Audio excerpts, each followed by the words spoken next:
Thanks for joining us. We're going to get started in 1 more minute. We'll get started in 1 minute just to let people join us.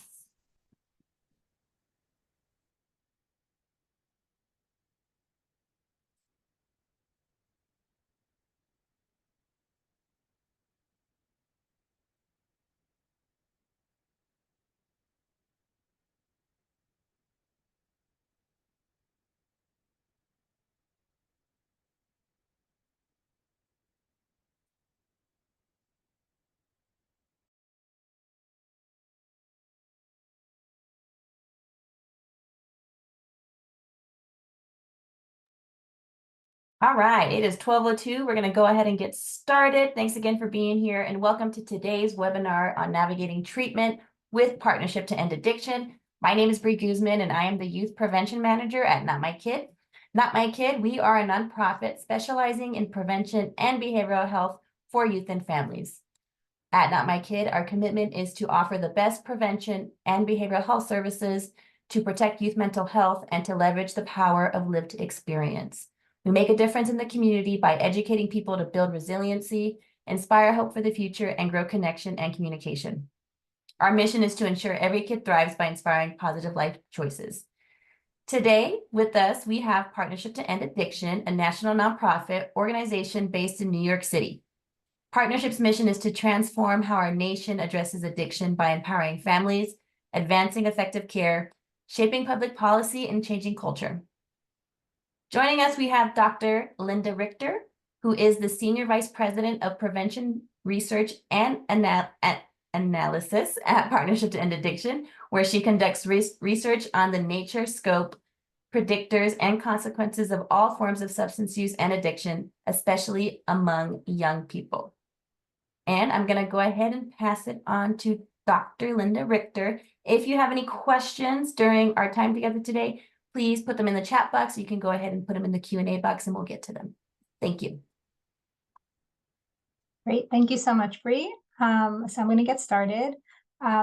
Actually, today we're talking about loneliness and social isolation and trying to share some tips about how to foster connection, reduce loneliness among youth, and how to do so in families, schools, and the community. I'd like to share that this is our little team at Partnership to End Addiction that works on these prevention webinars. We're actually a large organization with lots of people working there, but it's me, Corey Hammond, and Olivia Root who do this prevention work. Corey is not with us today. She's on vacation, but we're lucky to have Olivia Root with us, who is our research assistant who puts a ton of great time and effort and knowledge and skill into helping us research the information behind these webinars and put the slides together and all the resources. So Olivia will hop on toward the end to share some really great resources for you all on this topic. So what we hope to cover today is, and we'll certainly have time at the end for questions, is what are social isolation and loneliness? They're not the same thing. So I want to make sure we're clear about that. What are some risks and consequences? What are some warning signs for parents, especially, to see if their children are experiencing social isolation and loneliness? And what are things that families and schools and communities can do to promote connection for their children? And what are some resources that could be useful to you? So we'll start with social isolation and loneliness in youth. I think it's really important to note that these are important issues for people of all ages currently. It's not just for young people. I think we've all experienced it as adults, and certainly we hear a lot about it since the pandemic. But it's really affecting young people much more than it has ever before, and it's a tremendous concern. So it's really important to understand what it is, how to identify it, and what can be done about it. So first, we'll start with the opposite of social isolation and loneliness, which is social connection. As many of you may know, the Surgeon General of the United States recently came out with a large report and advisory related to loneliness in the United States, but a lot of it is couched in terms of what does social connection look like. And essentially, social connection encompasses the interactions and relationships and roles and sense of connection of individuals, communities, or the society. And one's level of social connection is not solely determined by how many friends one has, but also the quality of those relationships. So there are really three main components to social connection. The first is sort of the structure of one's social relationships. How many relationships does someone have? How various are they? Are all your relationships within your family, or are they also with your coworkers or your peers or fellow students, friends, neighbors, etc.? How frequently you interact with these people. And then it's the function of those relationships. To what extent can these people be relied upon for your needs? What extent are these relationships fulfilling? And that's the quality of the relationship. So, are these interactions positive and helpful and satisfying versus negative, unhelpful, or unsatisfying? So you may be someone who has a whole lot of relationships with a whole range of people, but it doesn't necessarily mean that the quality is good or that they function in a way that's protective or helpful.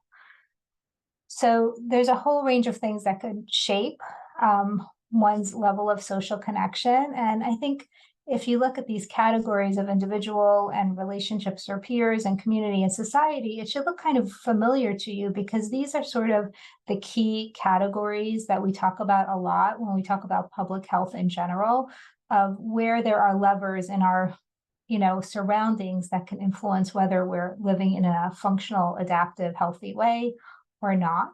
So these are the categories that we talk about in terms of protective and risk factors for substance use and for mental health problems and for a whole range of things. There are factors within the individual. There are factors within our relationships with others, the broader community, what kind of supports does it provide, and then the larger society as a whole. And typically when we would talk about social connection versus loneliness or social isolation in years past, it was really seen as a very individual thing. Like, do you have a lot of friends? Do you have people to rely on? But this issue has really been elevated in recent years to a societal level. In the UK and England especially, they really elevated this, and they have a whole task force on reducing loneliness, because there's been more and more research showing how when someone is feeling unconnected socially, it's really a significant risk factor for a whole range of health problems, mental health and physical health. And really understanding how that works and what could be done to alleviate people's lack of social connection in order to have a better functioning society. And the United States started doing this as well. So this issue that used to be thought of as something that's like on your own to deal with or just within your own family has really been recognized as a societal issue that's so important.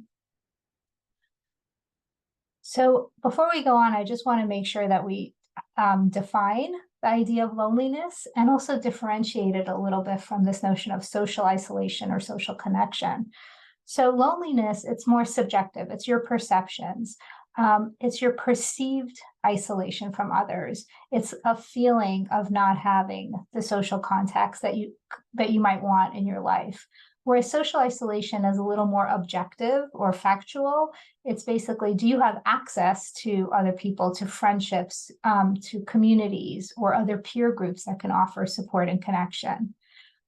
So it's really important to understand that there's not really an objective or clear-cut way to define if someone is lonely or not. It's really their own feelings, their own perceptions of that experience.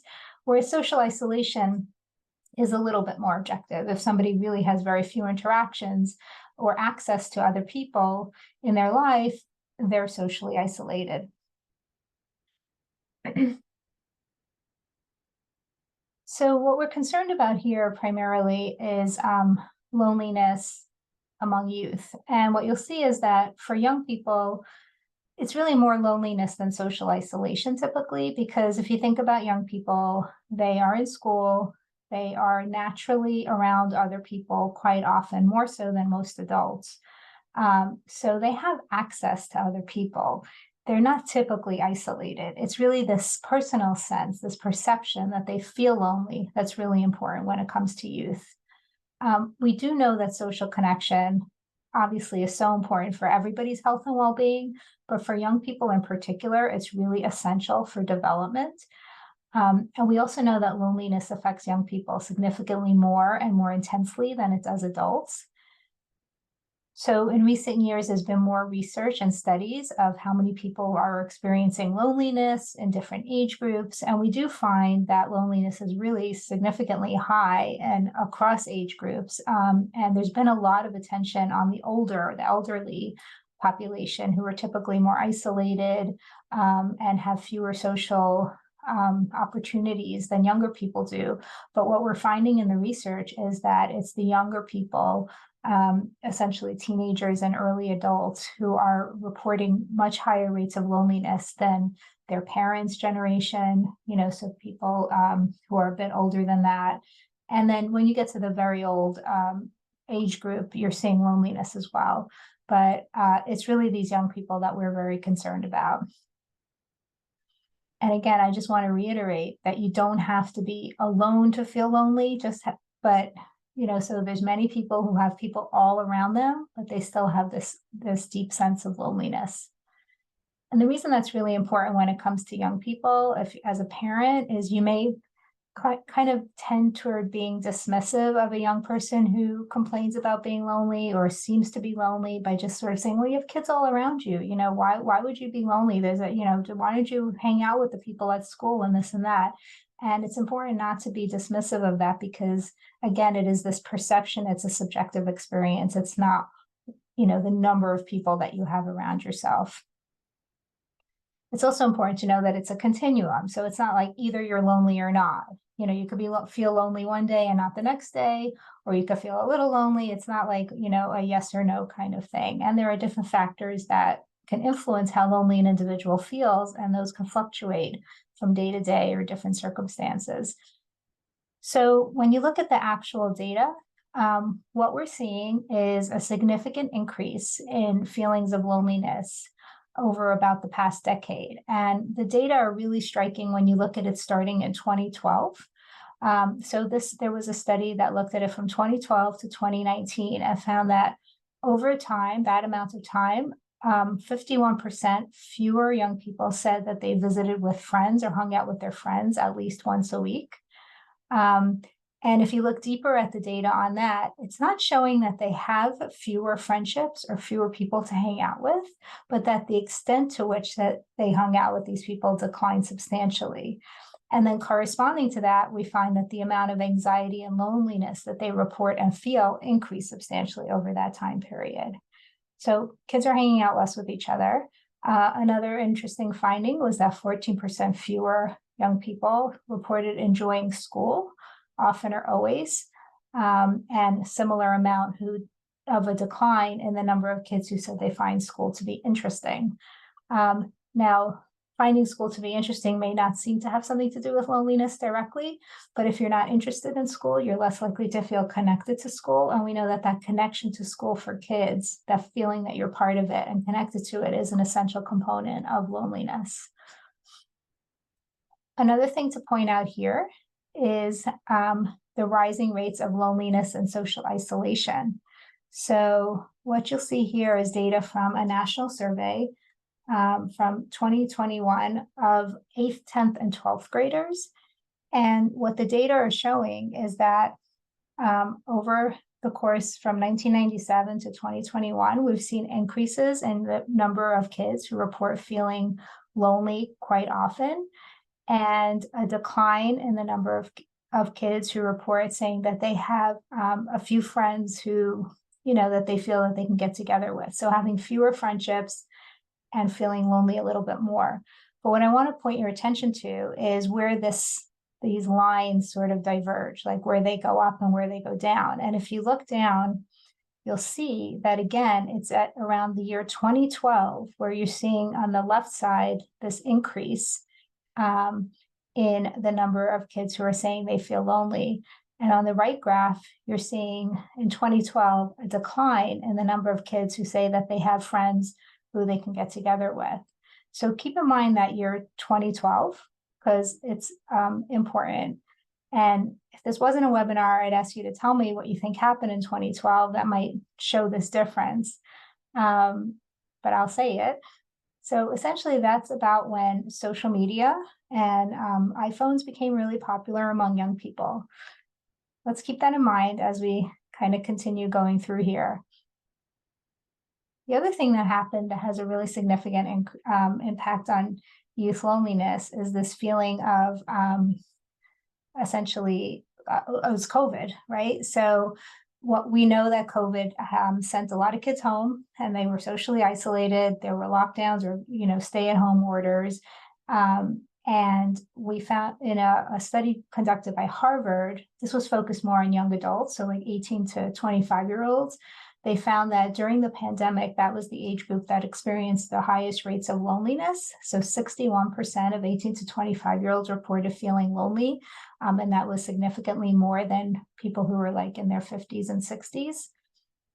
And we know that young people who are lonely are more critical of themselves, more likely to feel rejection, and that can cause them to avoid social situations and deepen their sense of loneliness.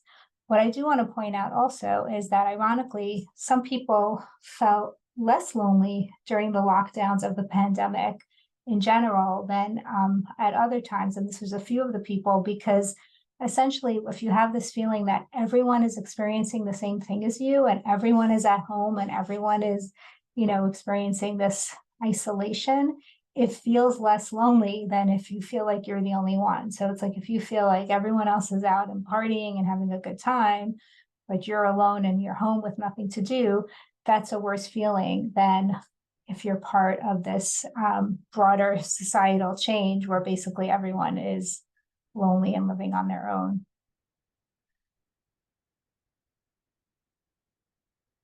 I want to really draw your attention here as well to this is data from a younger group. Again, this is from 8th, 10th, and 12th graders, so adolescents essentially. And it is showing changes since the pandemic in a variety of feelings that kids report. So we have anxiety and anger, being annoyed, bored, sad, lonely, depressed, worried, difficulty sleeping, difficulties being interested in normal activities, difficulty concentrating. And what we see here is, if you look at the lonely one, which I highlighted, first of all of these increased since the pandemic, but the lonely one is really worth paying attention to as well. So there has been a significant increase in that among young people as well. What we know, can I stop for just 1 second? I'm going to just pause for 1 minute. Bree, can you come on for 1 minute? Yes, Yeah. here I am. Yeah, I'm going to stop sharing for 1 minute. I want to just shift the presentation. I think this is not the right one. So if you give me 1 second, is that okay? Absolutely. Yeah, take your time. I have like an updated version and this is not it. I'm not sharing right now. Is that correct? Correct.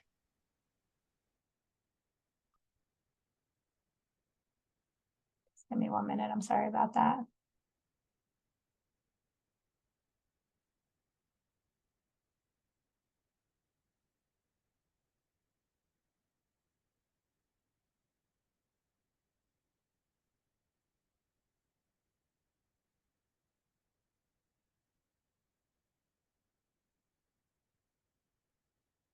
Olivia, do you have the most recent one? Yes, I'm just emailing it to you. It's on Teams.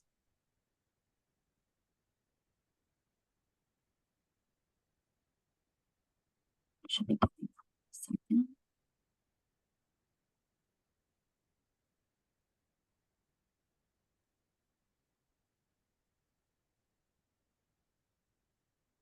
I'm sorry about that.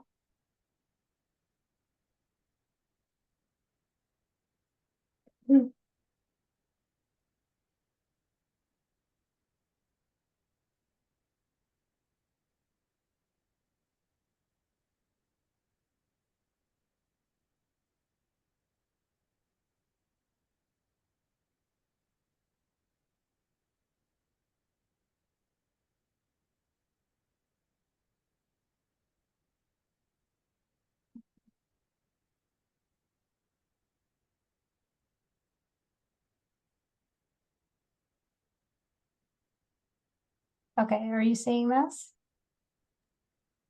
Not Yeah. seeing no share yet. I'm sorry. Okay, 1 second.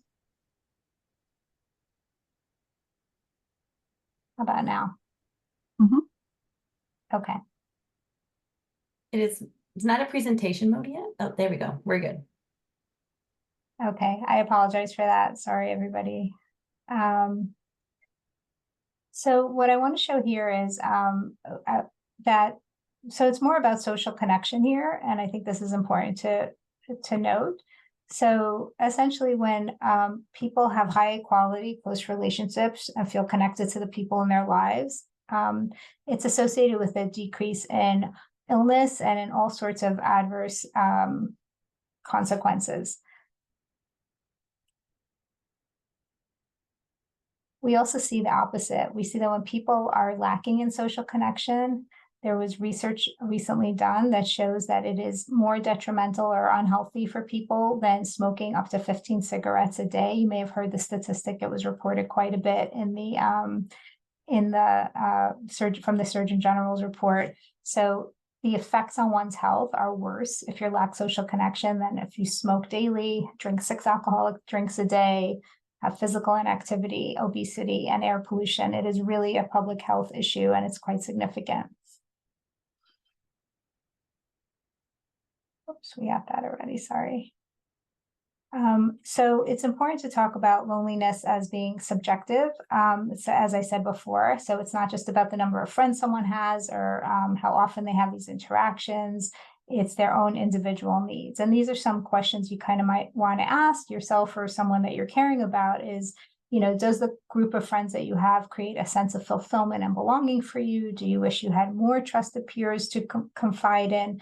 Those are the feelings that are important in determining loneliness. So we already went through this, and this is what I noticed. I had the wrong slide up. I wanted to kind of pinpoint that 2012 year as a really important deflection point for when these rates of loneliness went up and the sense of not having friends to hang out with went down. And we talked about that. So this is, again, sorry for the repetition. This is this youth study of adolescents showing increases in loneliness since the pandemic. So when we talk about the risk factors for youth loneliness and isolation, the first thing I want to talk about are mental health challenges. So the Surgeon General not just declared an important issue as loneliness, but also mental health challenges that declared a national emergency for youth mental health. And we know that since the pandemic, especially more and more children and young adolescents and young adults have been experiencing depression, anxiety, and a whole range of mental health issues. And we also know that they are facing these mental health challenges often because of a struggle to maintain social connections, which makes their feelings of loneliness even worse. Social media is an essential component of this, and it can't be, stressed enough, essentially. We know that loneliness and friendlessness, reports of not having enough friends, surged during COVID and started in 2012 when social media and iPhones became a thing. And we know that American teens now spend an average about 5 hours a day on social media platforms. For many of you, that might seem like an underestimate, and it is. There's many kids who are spending 8, 9, 10, 11 hours a day on their phones. It's not always using social media. It might be, for school-related activities or just planning. But the number of hours young people are spending on social media has increased quite a bit. And we could do a whole separate discussion about the benefits and harms of social media. But when it comes to loneliness, you really can't talk about youth loneliness without focusing on social media and smartphone use. So we know that excessive use of social media and smartphones can lead to obviously a decrease in in-person interactions. So kids are spending more time on their phones. It's kind of easier in many ways to do your social interactions over the phone instead of in person. And what it leads to is a sense of isolation because a lot of kids are seeing other people online who are engaging with, exciting social activities. So they feel comparatively, like comparing to others, they feel more isolated and alone than what they think their peers are doing. In reality, we know people post things that are exciting. It doesn't necessarily reflect every day of their life or every moment. We also know that the internet versus real life. So a lot of kids may prioritize online relationships over real life connections, which can make them feel more isolated. Again, because in a sense, it's a little easier, it's on your terms. And so this kind of reliance on the online social interactions could make loneliness worse, even though kids have, many friends online. Those are not real back and forth human interactions. There are these quick you shoot off a cute comment or you like someone's post or something, and that's the level of engagement, but it is much less, has much less real and has much less flavor and character to it than obviously an in-person interaction. And then there's also the whole risk of harassment and bullying that happens online, which can lead someone to feel quite lonely. If you think about it, if you're in person in a group of friends and someone comes over and says something mean to you or does something not nice, and you have other people around you, the odds of them kind of standing up for you or kind of being a sounding board for you increases, right? But if you're kind of sitting in your room and you are the brunt of this kind of bullying or harassment, it's a little harder to have that immediate support that you would get from real life interactions with friends or other people around you who may step in and be more supportive. So this whole being alone in your room, using your smartphone to do your social interactions has taken kids away from the ups and the downs of human interactions in person. The other thing that it does is it makes it harder to learn how to be socially interactive because in real life, you get to make mistakes where the consequences aren't all that big. So let's say you're in a group of 4 people, you say something a little silly or a little insensitive, you get some pushback for it, and then everyone kind of moves on. Or maybe, worst case scenario, they tell a few other people, it gets around the class a little bit, and you have a bad feeling from it. Whereas online on social media, every kind of interaction you have, everything you say, everything you do well and not well is just, explodes. And it just has the potential to be seen and heard by so many more people and to have such a life of its own. So this feeling of like being alone and not having that, in-person support is just compounded with social media. We also see that kids are spending more time gaming, so using video games. And often what's important to know is that this is more for boys than girls. But a lot of times the gaming is done in a sort of social way where there are other kids on and they are, interacting with them as they're playing. They may or may not know those other kids. So it's not always 100% an isolating activity to be playing video games. A lot of times you have the kids doing it with their friends or with other people, and there is like this constant banter and talking while they're playing. But again, it is not the same as, being physically present with somebody else where you're kind of all looking at the same thing, looking at each other, feeding off those verbal and nonverbal cues that are so normal and that have evolved over centuries and centuries and centuries and millennia to kind of make people understand how to act in real world settings. We find there has been some studies on gaming that show that kids who are addicted to gaming, video games, report being much lonelier, and essentially, they have fewer social skills. And it's largely problematic, although for some kids it could be helpful in certain limited circumstances. Generally speaking, just to take a step back, we just have kids living their lives online much more than in person nowadays. So the percentage of teenagers ages 13 to 17 who say they're online almost constantly has doubled since 2015. There's been a study that shows that participants who reported using social media for more than 2 hours a day were about twice as likely to report feeling socially isolated compared to those who use social media for less than 30 minutes a day. So again, not surprising, but quite concerning. And if you think about why it's problematic is, first of all, we know that when we're around people who are looking at their phones, they're not paying attention to you, right? So even when a bunch of kids are standing around in a group together and they're all looking at their phones and they're on their social media, and you say something, you may not get a reaction. You're sort of like the background noise to the phone. So the attention is not on you, is not on other people around you. When you have conversations with people around you, it sort of reduces the depth and quality of that relationship. There's always this distraction of the phone and the social media. And even if the interactions are happening over social media, again, how deep of a conversation can you be in? You're sort of typing out these one-word little responses. So it's often not the same quality and depth as in-person interactions. What's really important for younger people is that in-person interactions teach them how to understand body language, verbal cues, making eye contact, all these things that are so important for human development are sort of masked when you're doing your interactions over social media. And kids don't get the practice that they need to engage in that way. We're seeing it in schools now. We do a lot of work in schools where we're hearing that kids are just sort of like breaking out into fights a lot more easily. They just don't have the social skills that they used to kind of manage interpersonal conflict and interpersonal interactions. And so some of that is, attributed to the years at home during COVID, that they missed out on those important years of learning how to be social. But a bit of it is also this over-reliance on phones and social media, where these interactions are just not happening in real life. And then you just don't have the practice of how to manage and how to read somebody and how to understand what they're actually saying, because there's all these subtleties and cues that we learn to pick up when we're dealing with people in person versus online.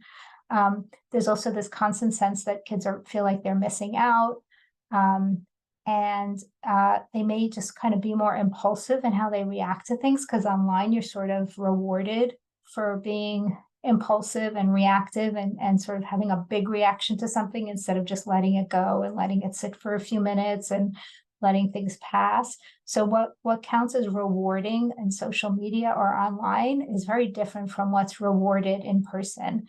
And that is causing, conflicts when people are in person together.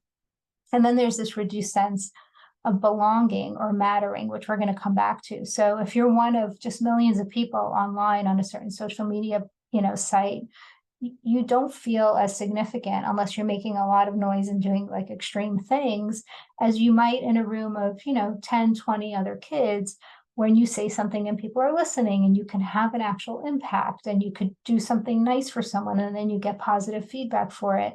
It all feels more real and more significant than these actions online.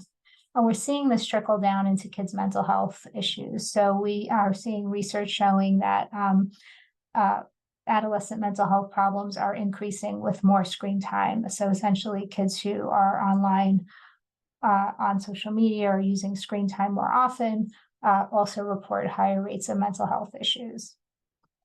Another important risk factor just to keep in mind for experiencing loneliness is significant life transitions. So we know in the research for many years already that kids who move a lot, let's say from school to school or neighborhood to neighborhood, obviously, they are at higher risk of experiencing social isolation and loneliness, which makes a lot of sense because their friend groups that may have been developed in one area, they don't necessarily carry over.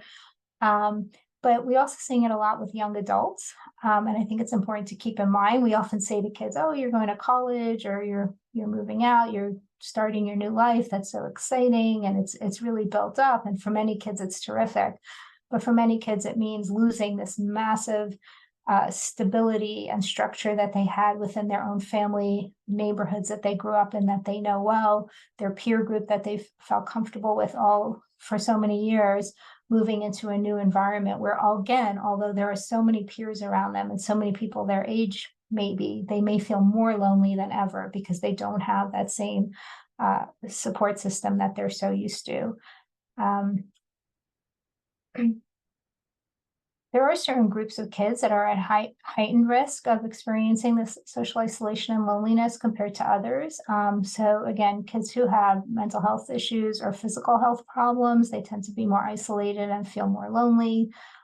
We see it more in ethnic racial minority groups. certainly LGBTQ plus individuals who may experience more stigma or discrimination. They can feel more lonely unless there's a very supportive environment. People with disabilities, rural areas, actually, and that's just logical. There just may be less people around them, less social activities for them to engage in. Obviously, people who live in families or environments where there's domestic violence, there's a lot of shame and stigma there, and they may self-isolate or may feel very isolated and lonely and not like they could share their experiences with others. And then other risk factors that we see, in addition to age, which we talked about before, where although the highest rates of social isolation are found among older adults, it's the young adults who are really significantly more at risk for feeling lonely. But I also want to point out the notion of financial insecurity. This is something that we see a lot in adults, and this is data more from adults than from kids. But there's also research showing that the kids who are in a, let's say, school or neighborhood environment where they are relatively more financially insecure than their peers, they tend to feel more lonely as well. So, if you don't, it sounds very silly, like, oh, I don't have the right clothing, or I don't have the right backpack or the right sneakers, or I can't afford a nice, as nice of a house as my peers do. But all those things can make a child feel like they kind of self-isolate and less likely to sort of open themselves up to peers, or they may be more likely to be bullied. So those kids are at higher risk of feeling lonely as well. And then we talk about, what are some of the protective factors against loneliness? So we know that the sense of belongingness, which seems so obvious and, is so essential for people. And a feeling of belongingness is really a sense that, you are truly connected to the people around you, whether it's your family, your school, or your broader community. And it's not just like, oh, I like it here, I belong here. Of course, I'm a member of my family. It's like you really feel that you're an essential component of it and that you'd be missed if you're not there, and that what you do and say is actually contributing to the health of the family, the school, the community, etc. There was a study done with 8th grade students that found that kids who felt that they really belonged, it was really important in terms of buffering, any negative feelings from like peers not really accepting them. So let's say your own peers you feel like your peers don't accept you well, but you feel like you belong in your community or your family, then your sense of loneliness can go down. So it's really an important buffer against some other risk factors in a person's life. And what's important for parents to know is that this feeling of belongingness can really be cultivated and started at home. So there's a limited amount of things that we can do as parents for making sure that our kids are feeling belonging, when they're at school or in their communities. But it's important in the family and the home to really ensure that your child feels like they're an essential part of the family, they're an important part of the family, that what they say and do matters, and that they have that sense of being an important part of it. And that's really important for, good health, and for just good adjustment overall. So when it comes to parenting, it's important to know what to look out for with kids and what you could do about it if you're worried that a child is experiencing serious loneliness. And again, this doesn't mean like one day when all their friends are doing something and they're not doing it and they're a little bummed about it. We're talking about something that's more persistent. So it's important to think about younger children and teens. So signs that a child may be experiencing loneliness. When we're talking about younger children, you'll often see that they're creating imaginary friends, which is very normative and normal for little kids. But over time, like if that's their main thing, that they're relying on their imaginary friends, that should spark some concern. If they're showing extreme separation anxiety from their parents or siblings, so if they have to separate from parents or siblings and they really are not recovering, after a short amount of time from that anxiety, then that's a sign that they're, don't feel connected or belonging to the peers around them. If they're overly self-conscious, if they're very timid and shy. So again, this is for younger children. And then when it comes to teens, there are the more obvious signs that we're familiar with, a kid who's spending all their time in their room and not really hanging out much with family members, but especially with friends, if they're not even really talking about friends anymore. If generally you're just seeing like a change in the social dynamic, so we're always looking for that change. So if there's a kid who their whole life has been like sort of loners, You're less concerned than if it's somebody who once had many friends and engagements and now all of a sudden doesn't. If they start talking pretty negatively about themselves and developing a poor self-image, you can imagine that they're not feeling that acceptance from others and they're starting to think more poorly about themselves. And obviously, if you're starting to see mental health symptoms like they're not passionate about things they were once interested in, they're experiencing more anxiety or depression. So what are some things that parents can do to help in the home? So for younger children, just to start with that, and you'll see this again when we talk about the teens in a minute, is try to reduce their screen time. You know, I'm not telling anybody how to parent. It's very helpful for kids to be on their screen sometimes, you know, for parents to have time to do what they need to do. Some kids get a lot of satisfaction from it. It could be fun. It could be engaging. They could be doing educational things on it. That's all great. But typically screen time is the opposite of time spent with others. So if you're worried about a child's loneliness and you reduce their screen time, find ways to get them outside of the house. Even if it's just taking a walk, they end up in the park, the odds of them interacting with other kids are going to go up, obviously, if they leave their room. When they're younger children, you could reach out to their peers' parents and try and set up some, you know, play dates or opportunities to play together with other kids.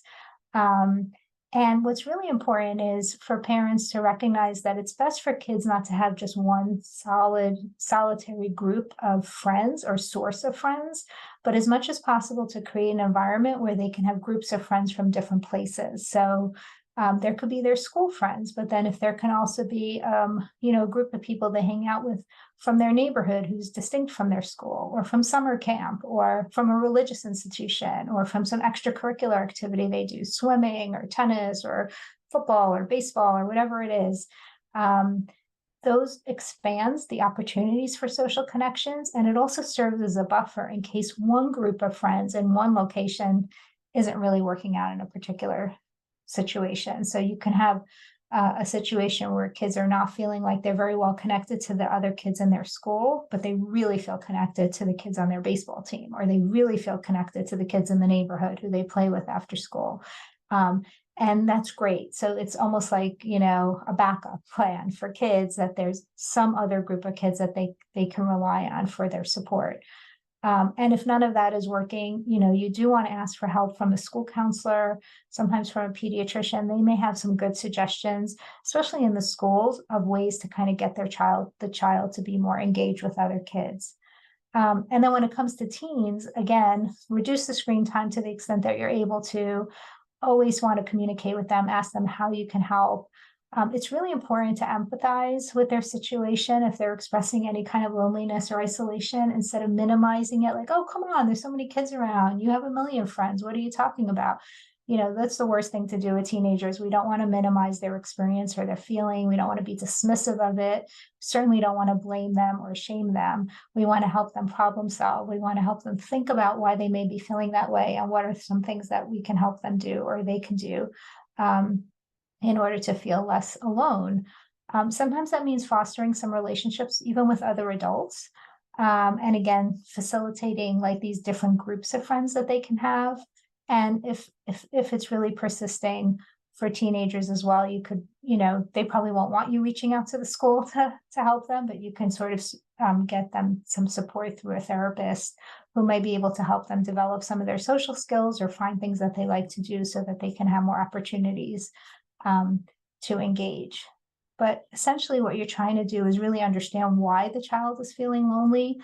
You don't want to make assumptions about that. We often don't know very much about what goes on in our kids' private lives, social lives, especially when they're teenagers, especially when a lot of it is lived online and in social media. Sometimes it could be inadequate social skills, like some kids just didn't mature or develop those. They may have mental health or behavioral problems or learning disorders that interferes with their social skills, or it just may take more for them to develop them. We know that kids who have anxiety may feel very overwhelmed in new social situations or big groups. So maybe we can facilitate sort of smaller gatherings for them, or help sort of role play or engage with them to practice skills where they can learn how to go up to somebody or how they could sort of be part of a group in a healthier way. Essentially, the same advice we give for everything is to listen more than you talk when you're kind of engaging with a young person who is experiencing loneliness. We want to understand why they're feeling that way and what their situation is, because you can't really help if you don't really know what's going on. For some kids, it's important to help with their emotional expression and for understanding other people's emotional expression. So what we're finding more, again, especially because kids are on social media so much, is that they often misinterpret other people's reactions or statements as being, worse or more negative than it actually is. So kind of helping kids, why do you think that person's mad at you? What did they say? And then like having them rethink that maybe something that they're experiencing is very negative from a peer really may not be. And again, trying to avoid judging too much or overreacting. So sometimes we get like overly sympathetic or overly emotional for our children when we see that they're feeling lonely and they kind of hate that. They don't want to be pitied like that. So, is non-judgmental and even and just sort of being there as a help and a support and a sounding board. And, to the extent that they want your advice and solutions, you can offer it. And if not, just the fact that you're willing to listen and, be a support for them, that's really helpful. And for younger kids, especially, socializing and being less lonely doesn't just have to come from friends and peers in school. It can come from cousins and siblings and family friends or people in the neighborhood who the kid happens to feel more comfortable with and who it's easier to hang out with. And then there's something parents can do that's really important, which is model healthy relationships that are hopefully done in person as well. So we always talk about how kids, look to us to understand how to be, and what we do is more important than what we say in many cases. So as parents, if we can model staying in touch with our friends and neighbors and our extended family members and participating in community events in a way that's kind of positive and nice, then the kids see that as like a normal, healthy way to be. We could talk about our own social relationships and ways that we choose to connect with people. And maybe I'm not so in the mood to call this friend I haven't spoken to in a while, but I'm going to do it anyway because it's really nice to kind of speak to people in real life and check in on them. The more children kind of see that, the better. And one thing that I found really interesting was like, this generation of kids are not seeing their parents talking on the phone as much, like using words, right? Like when I grew up, you'd see your parents on the phone all the time, interacting and talking, whether it's to their siblings or their parents or whatever. We see that less because people text more. People are less likely to actually speak on a phone. So, there's less of that modeling of just how to talk to someone, how to listen, how to give advice, when to give it, when not, how to be nice, how not to be nice to someone. So the more we can model that real life human interaction, the better. And we can also model for kids this idea of seeking support when we need it. And that it's okay to ask for help and it's okay to get support and to get other people's input and things when you need it. That is all a way of showing kids how to kind of expand, allow others to be a part of their life, being connected, so that they can learn from that, and they could see how you're modeling it and sort of copy some of that as well. And there's some things that parents can do as well to kind of help facilitate connection within the schools. So we know that schools are really important for having kids feel like they belong and less lonely and isolated. But we can, there's just a lot that can happen in schools and communities to help kids feel engaged. Some of it parents can be involved in and some of it they're not. But we know that children who feel connected to their schools and communities are more likely to be engaged in healthy behaviors, to succeed academically and socially, and that they develop the skills that they need. So what we could do as parents is to kind of advocate for our kids to have more time to socialize in groups. So a lot of schools have reduced recess time, for example, or, free play time because they're trying to fit in a lot of activities. Well, that free time, that play time is so essential for kids' development and social interactions. And if a school is trying to get rid of that or limiting it too much, and that's something that as parents you can advocate for. And even in the academic classroom setting, you know, the more group activities that could be done or teamwork for kids is really important for helping them build these social skills, especially after COVID of spending, you know, 2-3 years doing things pretty much on their own.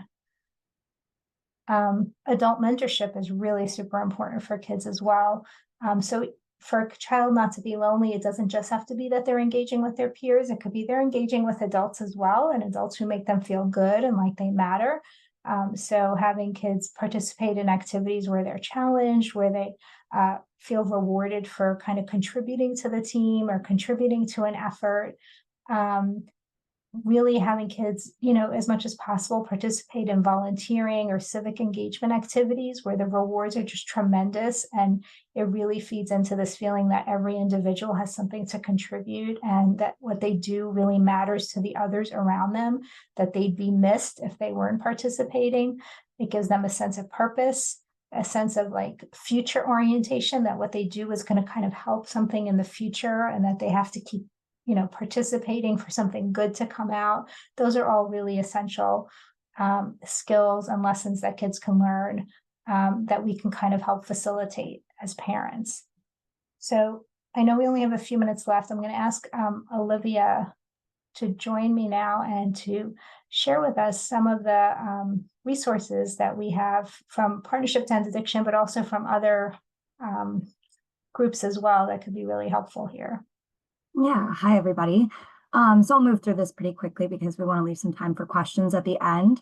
But our first resource here is our 10 protective parenting strategies. So we're definitely not telling you how to raise your kids. You guys are the experts on that. But this is a good guide for if you need any navigation when kind of parenting through these hard times and navigating these hard conversations with your kids. We can move on to the next resource. And so having tough conversations, this is a guide to inform your conversations with your children. Now, most of these are geared towards substance use, but a lot of this advice is general enough to be applied to a variety of different situations. So this is really helpful for guiding conversations. And then we can move to the next resource. So this guide this is our Raising Resilient Kids guide. We reference this quite a bit. It includes a lot of great helpful information, best practices, and resources to kind of strengthen things like young people's mental health, their physical health, family bonds, school performance, and engagement in school as well. So there's a lot of great tips in this guide. We can move to the next resource. These are age-specific playbooks to assist any caregiver when kind of navigating these challenging scenarios they may face with your growing children. You know, they touch on things related to typical behavior, risk and protective factors, as well as, you know, potential questions that you as caregivers might have, and the answers to those questions. And then this is a great risk assessment on our website. It's a brief survey that kind of asks you specific questions to gauge how at risk your child might be by looking at factors like their mental health, well-being, family history, as well as their environment. And this is also available in Spanish as well. A lot of these resources are. And we can move to the next resource. This is a great website, Common Sense Media. It's a nonprofit that reviews and provides ratings for media and technology, kind of with the goal of providing information on how suitable they are for your family or your child. So this is great when trying to kind of navigate and limit screen time and provide more age-appropriate, you know, media for your children. And then the last resource we have listed here is the Child Mind Institute. It's also a nonprofit that focuses on children's mental health, and they have a family resource center available on their website to help caregivers who are, you know, helping their children who might be struggling with mental health, behavioral issues, or learning challenges. So those are the resources we have listed. I saw that someone wanted access to these. We do have a one page with links to all these resources that we will send out afterwards as well. Thank you, Olivia. I do want to apologize again for the mix-up with the slides earlier. I'm sorry about that. And we have a few minutes for questions. If anybody has any, we'd love to answer them. And I'm just going to keep this slide up in the meantime, which has our email addresses and our website up. So if you think of something afterwards or later when you're looking through some of this information, don't ever hesitate to reach out to us. We're always happy to respond to anything. Thank you so much, Linda and Olivia. We appreciated having you here today. And just as we were waiting for these questions to come in, and if any come in through the QA or the chat, you can throw them in there. I did want to bring up, since we're on the topic of loneliness and isolation and screen time, right? Summertime is the season for a lot of those things to take place. Youth are out of school. And so I want to let you all know that notMYkid is having summer camps on our campus in Scottsdale this summer. We're offering 2 weeks in June. So in the follow-up email, you will get the links to get more information on that. So please look out for that follow-up email. And then you'll also get that one page of resources that Olivia was talking about.